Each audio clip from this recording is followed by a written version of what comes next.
I'm a first generation American, a first generation high school graduate, first generation college and law school, right? So a lot of our student stories is actually my story, right? And so it's a lived experience for me, so I can speak to it in a very sort of real way where a lot of people really can't.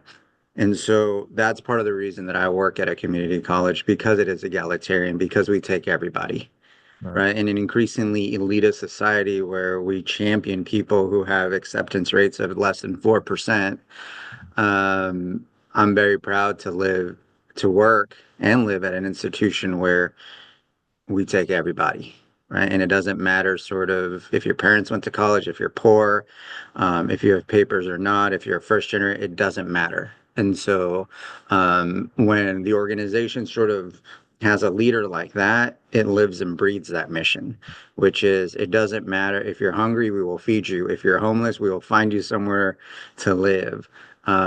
Because we are about sort of getting you from where you want to, from where you are to where you want to be.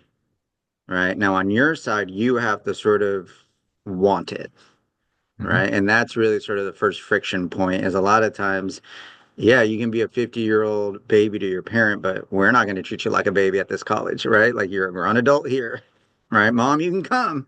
But at some point, we got to let the kids be adults. Right.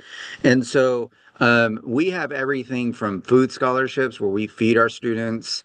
I made it a priority we have 8 fully stocked food pantries for our students.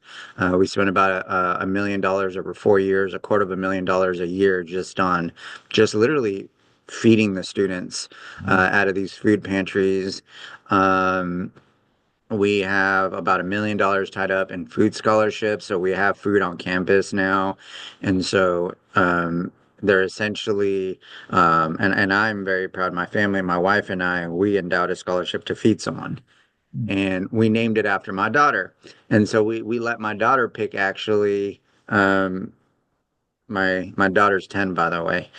We let my daughter pick whether it would go to food or academics.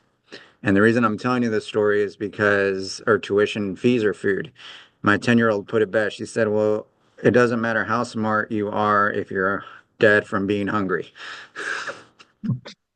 Right. And so a 10-year-old, right, understands sort of that food is such a big issue. And I mean, there's the research shows that if you're hungry, you're not going to learn.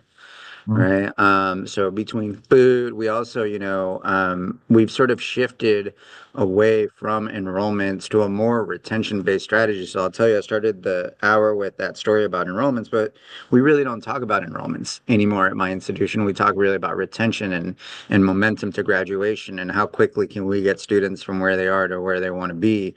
And so we have food scholarships, we have housing allowances. Right now, someone is trying to get an enterprise Uber contract through so that we can Uber people when, Mhm. something happens, their car breaks down. Because that's a good example, right? The average American doesn't have $500. Well, my students are even poorer than the average American, and most of them don't have cars to break down. And so, how are we working with the city for transportation, right? So, food, transportation, childcare, is a big sort of part of it. So, we do offer 4 bachelor's programs. Our fifth one's going to be teaching, and I'm being very intentional about that because we want to home grow our own teachers for our own neighborhoods, and more importantly, we want to provide childcare for Mhm. early child care. So I'm going to do a twofer. We're going to have the teaching sort of program that's going to sort of help the child care situation. And really just again, here, if you show up to my institution, I'm very proud that the only thing we can't take care of is your excuses. If you have a good why and your reason, we'll make it happen for you and we'll meet you more than halfway. But yeah, so we basically have all the things. We're very Right. blessed here.